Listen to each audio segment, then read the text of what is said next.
Toy izao indray avana ny teny zaraina zay omena antsika anio ka tsao ilay tena fitiavana. Ny tena fitiavana dia ny fikatsahana ilay fitiavan'Andriamanitra amin'ny fonao rehetra. Ahaka voasoratra amin'ny Jeremia toko 8:17 amin'ny anaran'i Jesosy hoe: ary tady ahy ianareo dia ho hitanareo aho, raha katsahinareo amin'ny fonareo rehetra. Antsoa izy fa hamaly anao. Ahaka voasoratra amin'ny Jeremia toko 8:12 amin'ny anaran'i Jesosy hoe: ary antso ahy ianareo ka andeha sy hivavaka amiko dia hiaino anareo aho. Fantany izay mahasoa anao.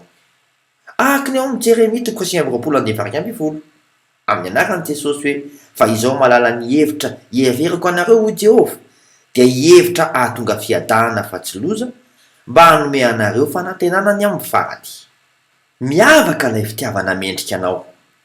Vavaka isika. Ray eo, tsapako fa tia ahy ianao. Ampianaro aho haigioka izany bebe kokoa hatrany. Amin'ny anaran'i Jesosy Kristy velona avy any Nazareta. Amen.